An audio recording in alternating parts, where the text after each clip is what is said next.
الصلاة والسلام على سيد الأنبياء والمرسلين أما بعد فأعوذ بالله من الشيطان الرجيم بسم الله الرحمن الرحيم دی باز پر اندر اسپیکر بسم الله الرحمن الرحيم شهر رمضان الذي أنزل فيه القرآن هدى للناس وبينات قال النبي صلى الله عليه وسلم إن الله يرفع بهذا الكتاب أقواما ويدع به آخرين آمنت بالله صدق الله مولانا العظيم وبلغنا رسوله النبي الكريم ونحن على ذلك لمن الشاهدين والشاكرين والحمد لله رب العالمين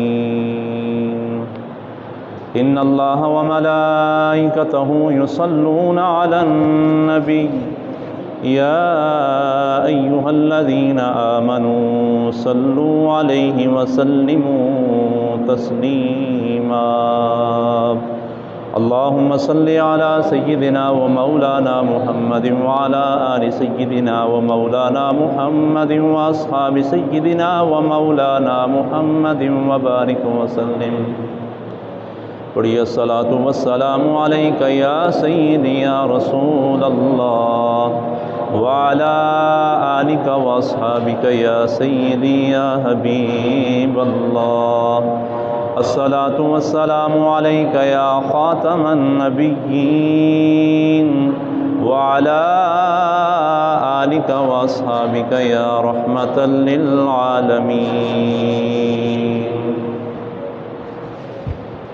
اللہ رب العزت کی حمد و ثنا اور اللہ کے پیارے محبوب دانائے غیوب حضور سید سرورہ حامی بے کساں ہادی انس و جاں حضور رحمت عالم نور مجسم شفیع معظم احمد مجتبیٰ جناب محمد مصطفیٰ صلی اللہ علیہ وسلم کے دربار گوہربار کے اندر ہدیہ درود و سلام عرض کرنے کے بعد واجب الاحترام قبلہ پیر صاحب مقدس اللہ العالی، دیگر معزز محترم محتشم حاضرین و سامعین، اللہ کریم کے فضل و احسان سے، اللہ کی توفیق سے ماہ رمضان مبارک کی ان نورانی ببرکت اور پیاری ساعتوں کے اندر جمعۃ المبارک کی ان پاکیزہ ساعتوں کے اندر اللہ رب العزت کی بارگاہ میں حاضری کی سعادت ہم سب کو نصیب ہو رہی ہے۔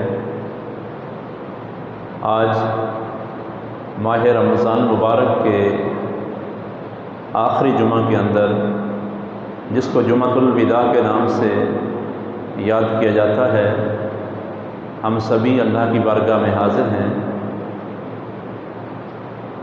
ماہ رمضان المبارک اپنے دامن کے اندر بے پناہ برکتیں، رحمتیں، سعادتیں لیے ہوئے ہم پر سایہ فگن ہوا، اور اب اس ماہ مکرم کی آخری گھڑیاں اور یہ ماہ مکرم اپنے دامن کے اندر رحمتیں لیے ہوئے ہم سے رخصت ہونے کو ہے۔ اللہ تعالیٰ کی بارگاہ میں دعا ہے کہ مالک اس ماہ مکرم کی برکات سے ہم سب کو فیض یاب فرمائے، اور اس ماہ مکرم میں جو ہم سے غلطیاں ہوئی، کوتاہیاں ہوئی، اس کے آداب کے اندر کمیاں واقع ہوئی، اللہ تعالیٰ آج کی اس عظیم نشست کا صدقہ ہمیں معاف فرمائے، اور جو گھڑیاں باقی ہیں اللہ رب العزت ان پاکیزہ لمحات کو ہمیں صحیح معنوں میں اپنی یاد کے اندر گزارنے کی توفیق عطا فرمائے، اور مالک اپنے گناہوں کو بخشوانے کی اور اپنی بارگاہ کے اندر رجوع کی توفیق ہم سب کو نصیب فرمائے۔ آج کی ہماری گفتگو کا عنوان موضوع قرآن کریم ہے۔ قرآن کریم کی چونکہ ماہ رمضان المبارک کے ساتھ ایک مناسبت ہے، ایک تعلق ہے، ایک نسبت ہے، ماہ رمضان کے اندر قرآن کریم کا نزول ہوتا ہے، جس کا ذکر مالک کائنات نے اپنی پاک اور لاریب کتاب کے اندر بھی کیا ہے۔ چونکہ قرآن کا ماہ رمضان کے ساتھ ایک تعلق ہے، ایک نسبت ہے، ایک گہرا رشتہ ہے، ایک مناسبت ہے، تو اس حوالہ سے آج کی ہماری گفتگو قرآن کے حوالہ سے ہوگی کہ قرآن کریم کا نزول کب ہوا، قرآن کریم کے نزول کا مقصد کیا ہے، قرآن کریم کے ہم سے مطالبات اور تقاضے کیا ہیں، قرآن کریم سے ہمارے تعلق کی نوعیت کیا ہے اور کیا ہونی چاہیے، قرآن کو سمجھنے کے لیے ہمیں کیا کرنا چاہیے، اور اس قرآن کو سمجھنا کتنا ضروری ہے، قرآن کریم کن مضامین پر مشتمل ہے، قرآن کریم کا کون سا ترجمہ اور تفسیر پڑھنی چاہیے، کیا ہر قرآن پڑھنے والا ٹھیک ہوتا ہے، اور امت مسلمہ کے عروج و زوال کے اندر قرآن کا کردار کیا ہے، قرآن کریم کے اندر سابقہ اقوام کے واقعات کو بیان کیا گیا ہے، ان کا مقصد کیا ہے، قرآن کریم کی 7 منزلیں ہیں، 30 پارے ہیں، ان کی حکمت کیا ہے،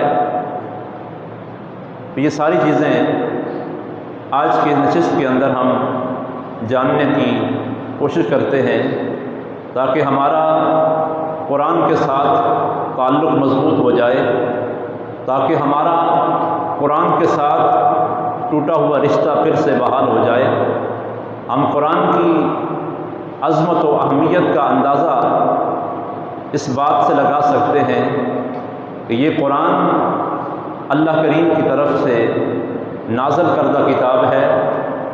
اس قرآن کو آقا کریم علیہ السلام کے قلب اطہر پر نازل کیا گیا ہے۔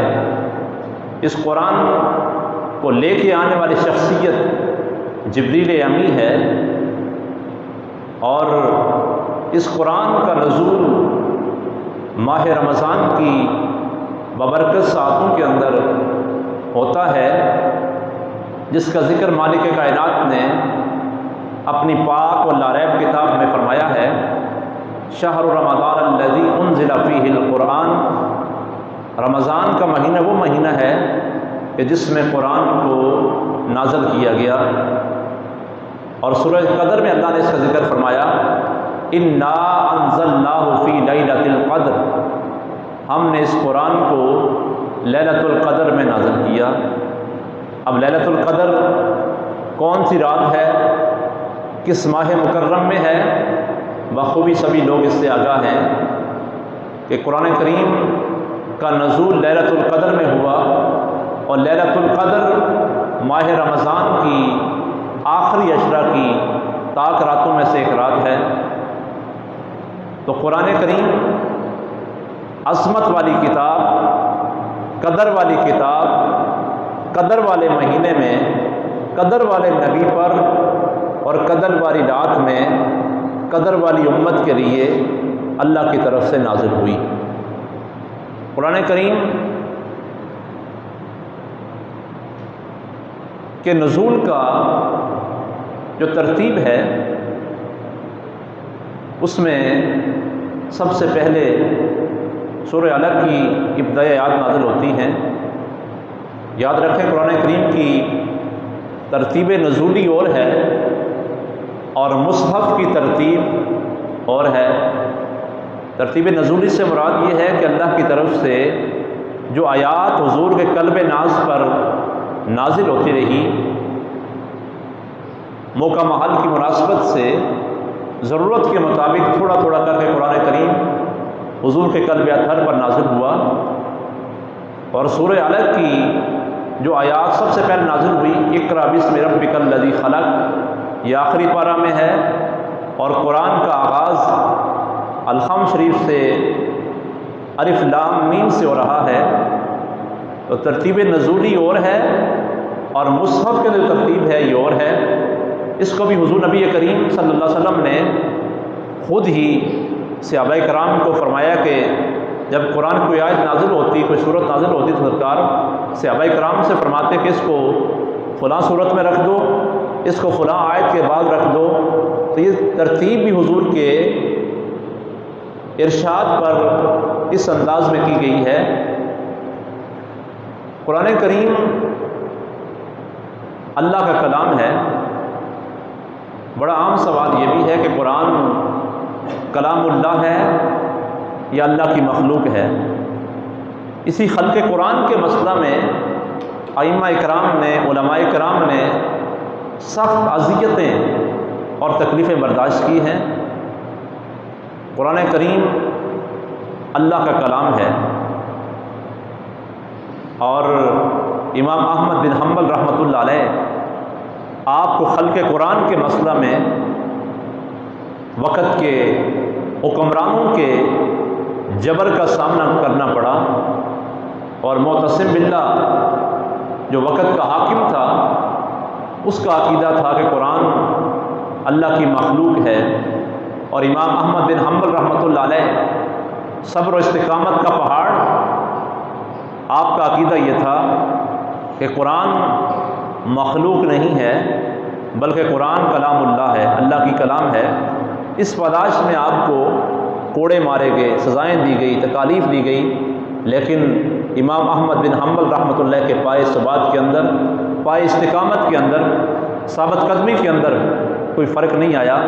آپ نے تکلیفیں برداشت کر لی لیکن حق کے راستے سے پیچھے ہٹنا گوارا نہ کیا۔ تو قرآن اللہ کا کلام ہے۔ قرآن کریم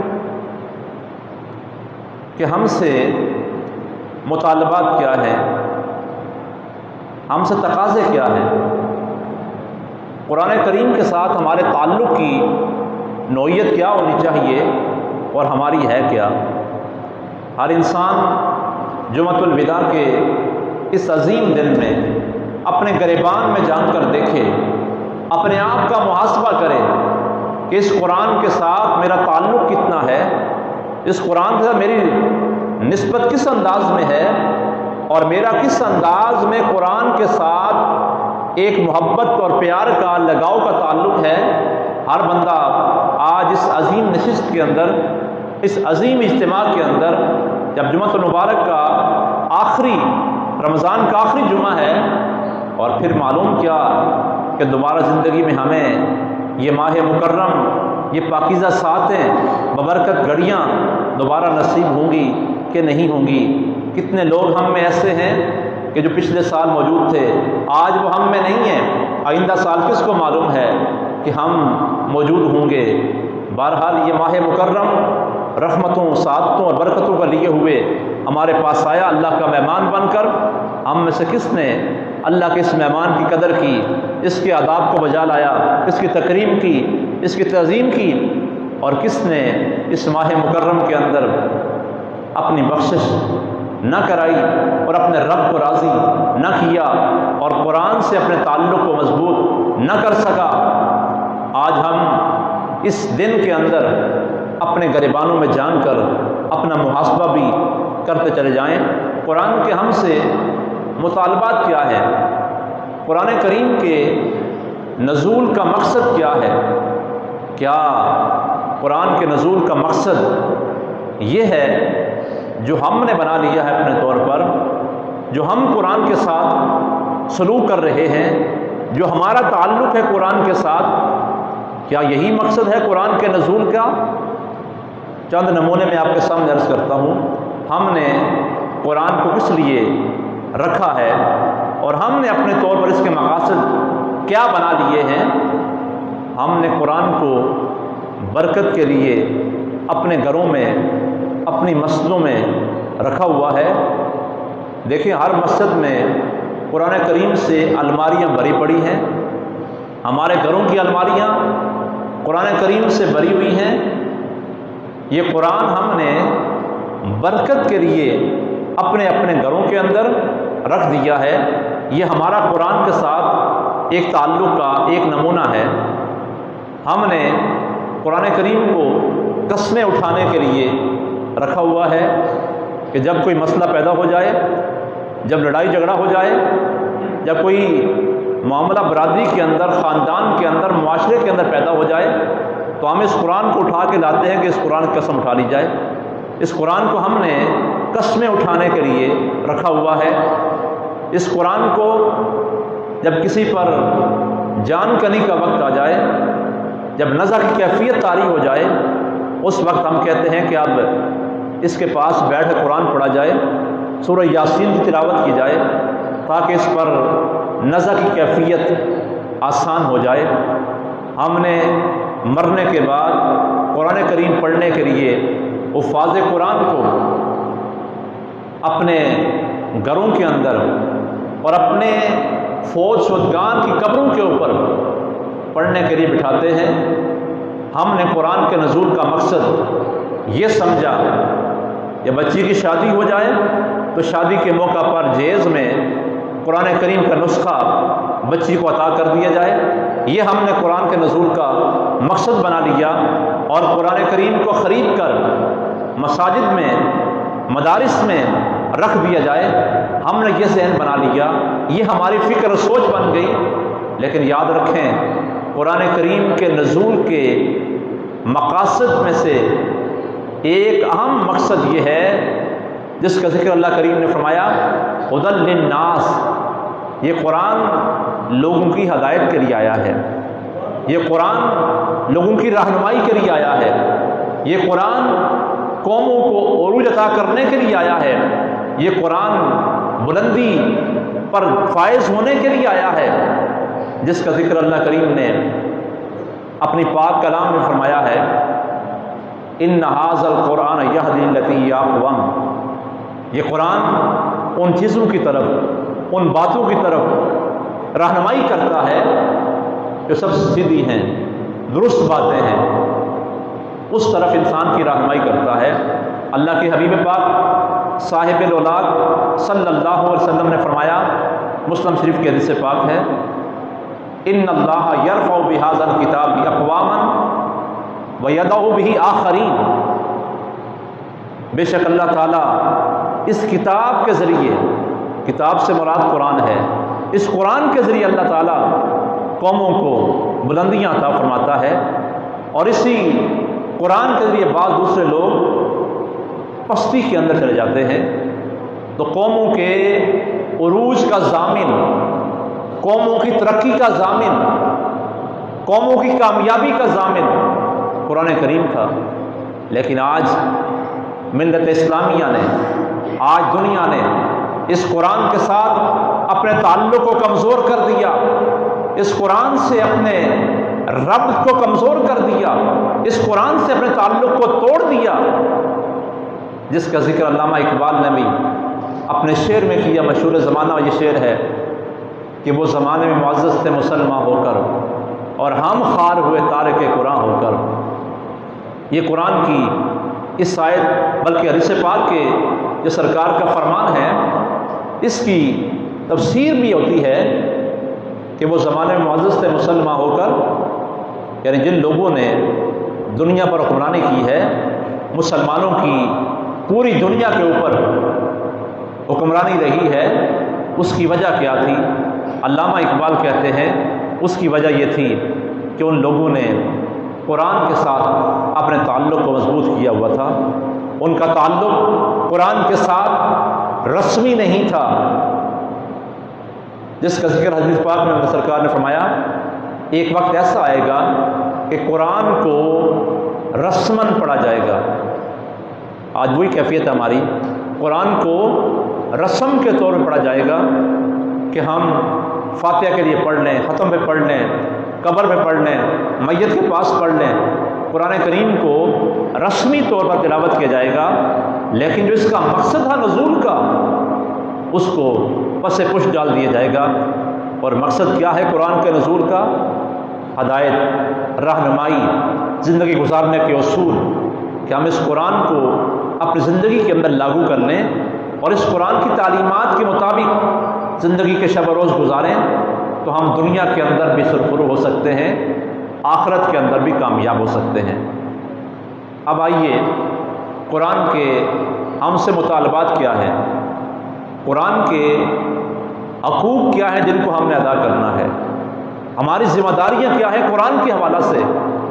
چونکہ ماہ رمضان نزول قرآن کا مہینہ ہے، ماہ رمضان قرآن کریم سے تعلق کو مضبوط کرنے کا ذریعہ ہے، اس لیے اس ماہ مکرم کے آخری جمعہ کی پاکیزہ ساعتوں کے اندر اگر ہم یہ باتیں اپنے ذہنوں کے اندر بٹھا کر لے گئے، اگر ہم یہ باتیں اپنے دل و دماغ کے اندر ان کو جگہ دینے میں کامیاب ہو گئے، تو میں سمجھتا ہوں کہ ہماری دنیا بھی سنور سکتی ہے، ہماری آخرت بھی سنور سکتی ہے۔ پہلا حق، پہلا مطالبہ قرآن کا ہم سے یہ ہے کہ اس قرآن پر ایمان لایا جائے۔ ایمان کس چیز کا نام ہے؟ اقرار باللسان و تصدیق بالقلب، زبان سے اقرار اور دل سے تصدیق کرنے کا نام ایمان ہے۔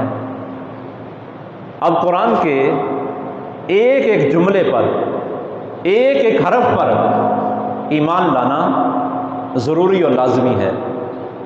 اگر ایک بندہ سارے قرآن کا انکار کر دے، دائرہ اسلام سے خارج ہے۔ قرآن کی ایک سورت کا انکار کر دے، دائرہ اسلام سے خارج ہے۔ قرآن کی ایک آیت کا انکار کر دے، ایک جملے کا انکار کر دے، بلکہ ایک حرف کا انکار کر دے، وہ دائرہ اسلام سے خارج ہے۔ تو قرآن پر ایمان لانا یہ سب سے پہلا مطالبہ، پہلا تقاضا اور پہلا حق ہے قرآن کا جو ہم سے کیا جا رہا ہے۔ ایسا نہیں ہے کہ ہم قرآن میں اپنی مرضی کی آیات کو تو مان لیں، جو ہماری مرضی کے خلاف ہیں، جو ہمارے مفادات سے ٹکرا رہی ہے قرآن کی آیات، ان کو ہم ماننے سے انکار کر دیں۔ جس طرح اس وقت کتنے ایسے کام ہو رہے ہیں کہ جن پر ہمارا عمل قرآن کے مطابق نہیں ہے۔ مثال کے طور پر ہم نے اپنی مرضی کی آیات کو قرآن سے لے لیا، اور جو ہماری مرضی کے خلاف، ہماری خواہش کے خلاف، ہماری منشا کے خلاف، ہمارے مفاد کے خلاف قرآن کی آیات تھی، ان کو ہم نے ماننے سے انکار کر دیا، طرح طرح کی تعویلات کر کے ان سے اپنے دامن کو چھڑانے کی ناکام کوشش کی۔ جس طرح جہاد کی آیات قرآن میں موجود ہیں، قتال کی آیات قرآن میں موجود ہیں، لیکن آج لوگ قرآن کو مانتے تو اس کا دعویٰ تو کرتے ہیں، لیکن جو جہاد کے آیات ہیں ان کو ماننے کے انکاری ہیں۔ یہ جہاد کرنا ٹھیک نہیں ہے، یہ قتال کرنا ٹھیک نہیں ہے۔ اپنی مرضی کی آیات کو مان لیا، لیکن جو ہماری مرضی کے خلاف ہوئی ان کے ہم نے انکار کر دیا۔ قرآن کریم میں اللہ نے فرمایا سود کے حوالہ سے، فَإِذْ لَمْ تَفْعَلُوا فَاعْذَرُوا بِحَرْبٍ مِّنَ اللَّهِ، اگر تم سود سے باز نہیں آؤ گے تو پھر تمہارا اللہ کے خلاف اعلان جنگ ہے۔ تو ہم سودی کاروبار کرتے ہیں، سودی معاملات کرتے ہیں، قرآن کیا کہتا ہے اور ہمارا طرز عمل کیا ہے؟ قرآن سے ہمارا تعلق کا یہ حال ہے۔ پہلا مطالبہ قرآن کا یہ ہے کہ ہم اس پر ایمان لائیں۔ دوسرا مطالبہ قرآن کا یہ ہے کہ اس قرآن کو پڑھیں۔ دیکھیں، یہ قرآن کا اعجاز ہے کہ اس کتاب کو پڑھنے کا بھی ثواب ہے۔ بعض لوگ انکار کرتے ہیں کہ قرآن صرف پڑھنے کے لیے نہیں آیا، اس کو پڑھا نہ جائے، اس کو سمجھا جائے۔ کئی فتنے ہیں، کئی گروہ ہیں، کئی گمراہ لوگ ہیں جو لوگوں کے ایمان کو چھیننے کی کوشش کرتے ہیں۔ حالانکہ یہ قرآن ایسی کتاب ہے، ایسی لازوال کتاب ہے کہ جس قرآن کو پڑھنے پر بھی اللہ کریم ثواب عطا فرماتا ہے۔ لیکن مقام افسوس یہ بھی ہے، ہم نے اس قرآن کو پڑھنا بھی چھوڑ دیا۔ حدیث پاک میں آتا ہے جو قرآن کا ایک حرف پڑھے گا اللہ کریم اس کو 10 نیکیاں عطا فرمائے گا۔ آج جمعۃ الوداع کے اس عظیم موقع پر ہم اس انداز کے اندر اپنا محاسبہ کریں، اپنے گریبانوں میں جان کر دیکھیں ہم میں سے کتنے لوگ ہیں کہ جنہوں نے ماہ رمضان کے اندر بھی قرآن کریم کو کھولا نہیں، قرآن کریم کو پڑھا نہیں ہے۔ کتنے افسوس کا مقام ہے۔ ماہ رمضان کا جب قرآن کریم پڑھنے کا معمول بنتا ہے، ایک ماحول بنتا ہے، اگر اس ماہ مکرم کے اندر بھی ہم نے قرآن کریم کو کھولا نہیں ہے، قرآن کو پڑھا نہیں ہے، تو پھر ہمیں اپنا آپ خود جائزہ لینا چاہیے، خود اپنا محاسبہ کرنا چاہیے اور خود سوچنا چاہیے کہ ہمارا قرآن کا تعلق کتنا سرسری سا اور رسمی سا رہ گیا ہے کہ قرآن کریم کو پڑھنے کے لیے ہمارے پاس ٹائم نہیں ہے۔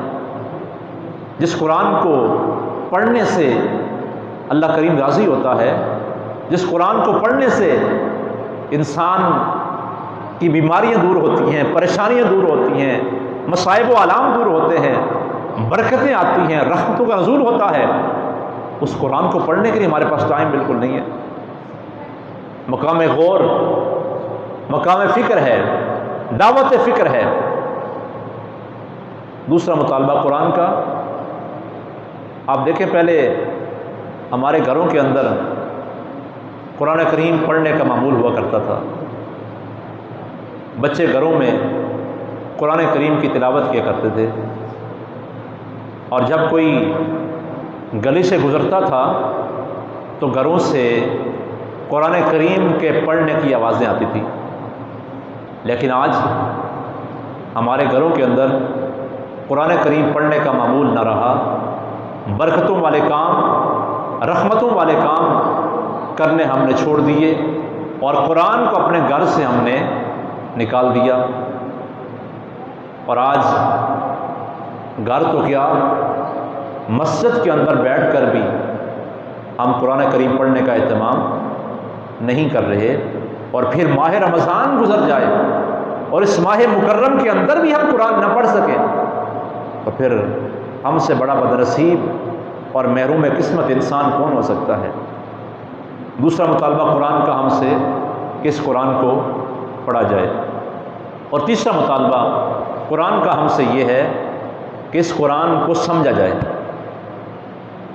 جب تک ہم قرآن کو سمجھیں گے نہیں، اس کے مقصد کو ہم پا نہیں سکتے۔ قرآن کریم کے نزول کا مقصد میں نے عرض کیا، ہدایت، رہنمائی۔ اب ہدایت کیسے آئے گی، رہنمائی کیسے ملے گی؟ جب ہم اس قرآن کو سمجھیں گے۔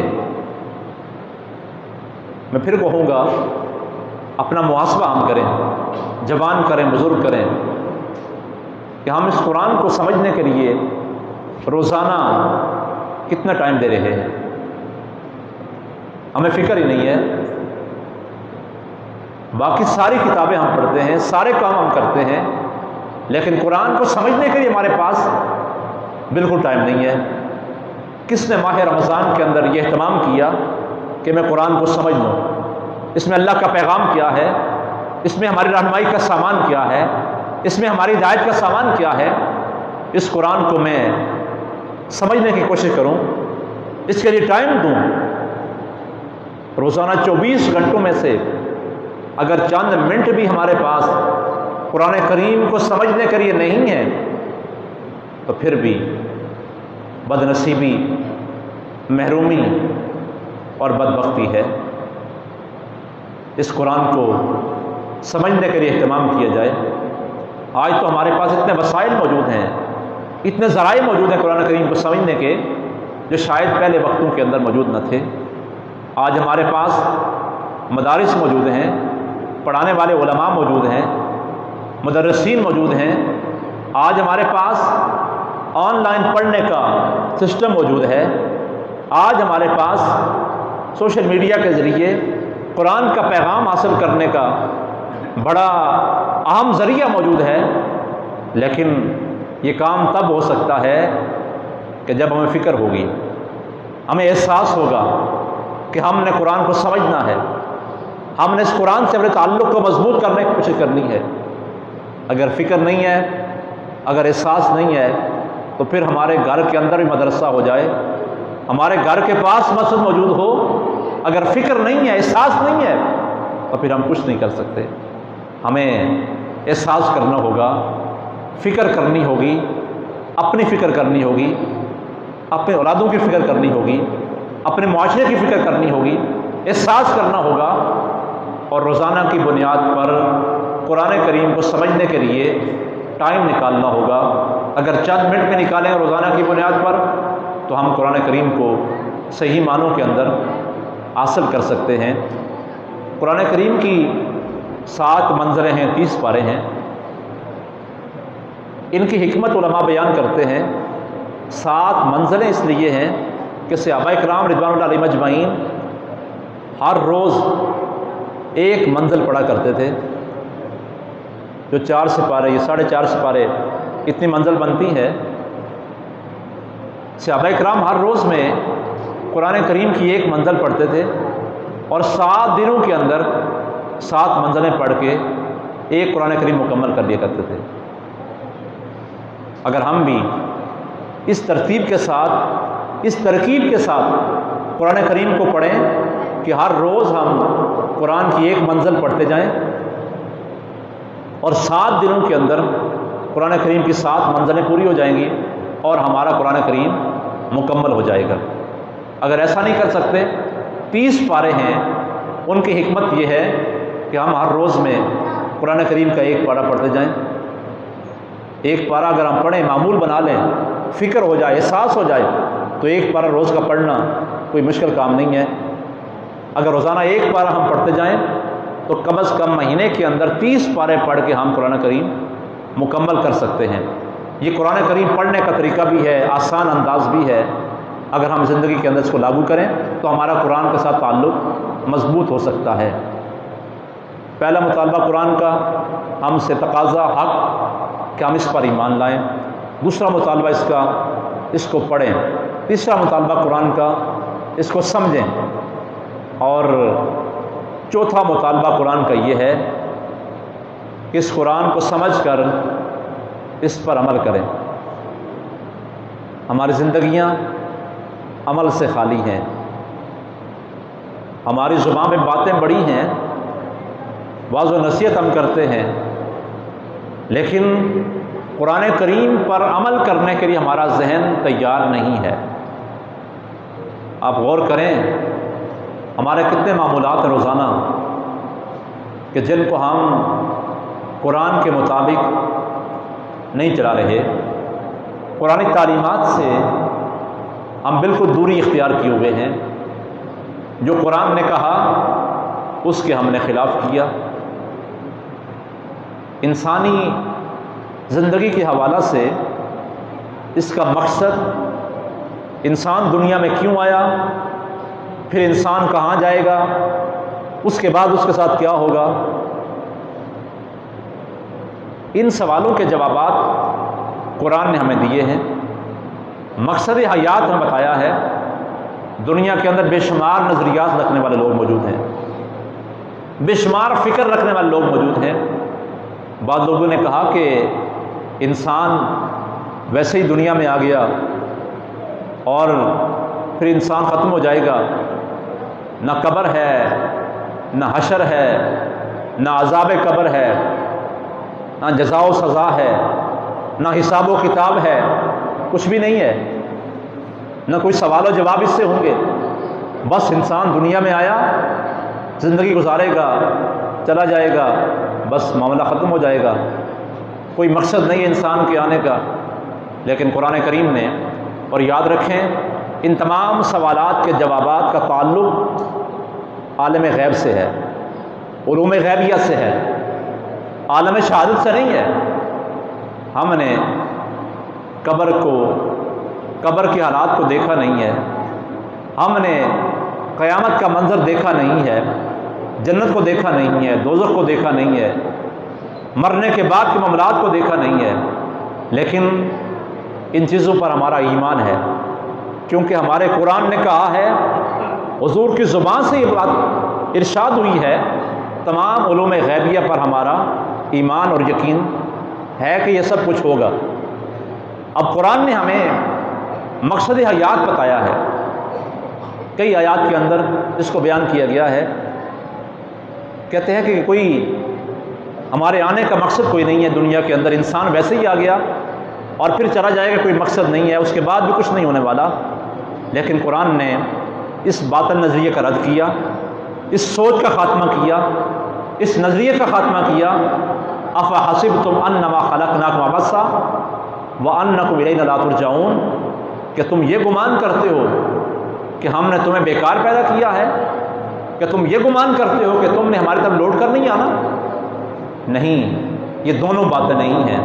الذی خلق الموت والحیات لیبلوکم ایکم احسن عملا، زندگی اور موت کا مقصد یہ ہے کہ تاکہ اللہ کریم آزمائے تمہیں کہ تم میں سے کون اچھے اعمال کرنے والا ہے۔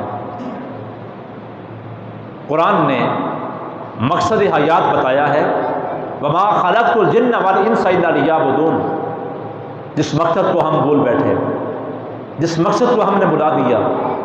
کاش قرآن کا یہ پیغام ہمارے سینوں میں اتر جائے، کاش قرآن کا یہ پیغام ہمارے دل و دماغ میں اتر جائے، تاکہ قرآن کے مطابق ہماری زندگی گزر جائیں اور دنیا اور آخرت کامیابی ہمارا مقدر بن سکے۔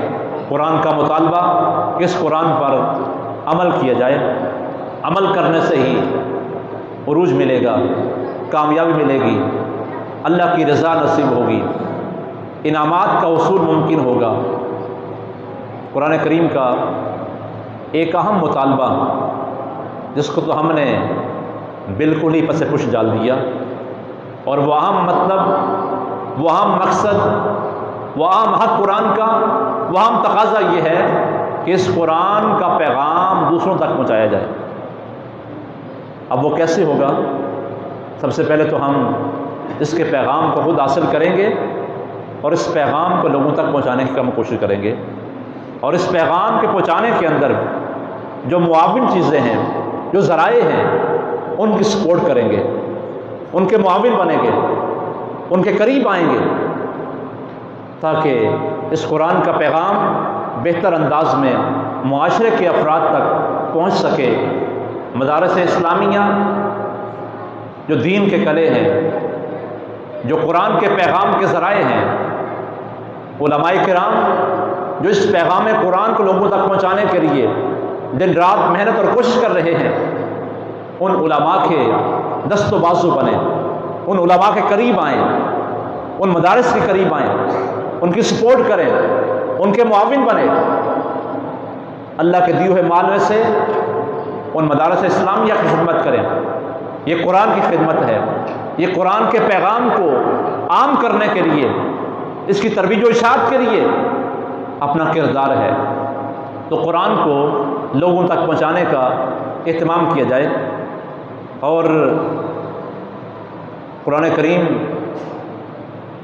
تزکیہ نفس کا ذریعہ ہے، اس سے اپنے باطن کی طہارت، اپنے باطن کی اصلاح بھی کی جائے، اللہ تعالیٰ کی بارگاہ میں دعا کرتے ہیں مالک کائنات ماہ رمضان کی ان پاکیزہ ساعتوں کے اندر ہمیں اپنی زندگیوں کا ازسر نو جائزہ لینے کی توفیق عطا فرمائے۔ ایسا نہ ہو کہ ماہ رمضان گزر جائے، جو کچھ ہم کر رہے ہیں ماہ رمضان کے اندر، جو ہمارے معمولات بنے ہیں، ان کو بھی ہم چھوڑ دیں، بلکہ ہر آنے والا دن ہماری زندگی کے اندر پہلے کے نسبت بہتر ہو، تبدیلی آئے، انقلاب آئے، چینجنگ آئے، ہم اللہ اور اس کے رسول کی رضا کے مطابق، احکامات الہیہ کے مطابق زندگی گزاریں اور قرآن سے مستقل طور پر اپنے تعلق کو مضبوط کر لیں، قرآن کو پڑھیں، قرآن کو سمجھیں، اس پر عمل کریں اور اس پیغام کو دوسروں تک پہنچانے کی سعی کریں، کوشش کریں۔ بے شمار اعتراضات قرآن پہ ہیں، انشاءاللہ آئندہ جمعہ کو ہمارا موضوع ہوگا قرآن اور مستشرقین۔ کچھ لوگ ایسے ہیں کہ جو قرآن کے احکام کو ان کے شک پیدا کرتے ہیں، ان سے لوگوں کو متنفر کرتے ہیں۔ دیکھیں اس وقت سبھی لوگ جو گمراہ فرقے ہیں، جو گمراہ لوگ ہیں، وہ اس قرآن کا سہارا لے کر لوگوں کو ایمان سے دور کر رہے ہیں۔ ہر قرآن پڑھنے والا ٹھیک نہیں ہو سکتا، ہر بندہ از خود قرآن کو الماری سے اٹھا کر پڑھ کر اس کے مطابق عمل نہیں کر سکتا۔ استاد کے بغیر، ماہر کے بغیر قرآن سمجھ نہیں آ سکتا، اور ہر قرآن پڑھنے والا ٹھیک نہیں ہو سکتا۔ یہ بھی قرآن نے طریقہ دیا، یہ بھی قرآن نے اس سوال کا جواب دیا۔ یہ قرآن یضل بہ کثیرا ویہدی بہ کثیرا، اسی قرآن کے ذریعے بہت سے لوگ گمراہ ہو گئے اور اسی قرآن کے ذریعے بہت سے لوگ ہدایت پا گئے۔ آج جتنے بھی لوگ آپ مرزائیوں کو دیکھیں، قادیانیوں کو دیکھیں، اور جو نئے نئے فرقے قرآن کے نام پہ آ رہے ہیں، وہ سب قرآن ہی پڑھتے ہیں، آیات قرآنیہ پڑھتے ہیں، لیکن سب ٹھیک نہیں ہے۔ وہ ایمان کے ڈاکو، ایمان کے چور، ایمان چھیننے والے لوگ بھی موجود ہیں معاشرے کے اندر۔ اس لیے ہمیں علماء کے ساتھ، قرآن کے ساتھ اپنے تعلق کو مضبوط کرنا ہوگا۔ اللہ تعالیٰ کی بارگاہ میں دعا ہے کہ مالک ہمیں عمل کی توفیق نصیب فرمائے۔ ٹائم ہو گیا، آخر میں صدقہ فطر کے حوالہ سے پھر میں عرض کر دوں، صدقہ فطر عید کی نماز سے پہلے ادا کرنا ہوتا ہے، اور صدقہ فطر کی موجودہ مقدار جو گندم کے حوالے سے بیان کی گئی ہے وہ 125 روپے فی کس ہے۔ ایک چھوٹا بچہ ہے اس کی طرف سے بھی اور بڑوں کی طرف سے بھی 125 روپے فی کس گندم کے حساب سے۔ اس کے علاوہ زیادہ کوئی دینا چاہے تو کھجور کے حوالے سے دے سکتا ہے، کشمش کے حساب سے دے سکتا ہے۔ اور فدیہ کے بارے میں ہے کہ ایک مسکین کو 2 ٹائم کا کھانا کھلانا 1 روزے کا فدیہ ہے۔ یہ اس شخص کے لیے ہے کہ جو روزہ رکھنے کی صلاحیت نہیں رکھتا۔ ایک بندہ جوان ہے، صحت مند ہے، بیماری بھی کوئی نہیں، عذر بھی کوئی نہیں ہے، کام کا بہانہ بنا کے روزہ چھوڑ دے، اس کا فدیہ نہیں ہے، اس کو روزے کی قضا کرنی ہوگی۔ روزے کا فدیہ اس شخص کے لیے ہے جو بیمار ہے، معذور ہے، اور بعد میں بھی صحت مند ہونے کی کوئی چانس نہیں ہے، اس کے لیے ہے کہ وہ روزے کا فدیہ ایک مسکین کو 2 ٹائم کا کھانا یا اس کی قیمت ادا کر دے تو اس کا فدیہ ادا ہو جائے گا۔ اور لیکن روزے کی کمی جو ماہ رمضان میں چھوڑ دیا ہے، حدیث پاک میں آتا ہے، سرکار نے فرمایا کہ جو ماہ رمضان میں روزہ چھوڑ دے وہ زندگی بھر روزے رکھتا رہے تو ماہ رمضان کی کمی پوری نہیں ہو سکتی۔ اللہ تعالی ہمیں ان باتوں پر عمل کرنے کی توفیق نصیب فرمائے، اور جو آخری گھڑیاں باقی ہیں ان کو صحیح معنوں میں اپنی یاد میں، اپنی بارگاہ میں رجوع میں اور توبہ اور استغفار میں گزارنے کی توفیق ہم سب کو نصیب فرمائے۔ شاید کہ اتر جائے کسی کے دل میں میری بات، وما علینا الا البلاغ المبین۔ سنتیں ادا کر لیں۔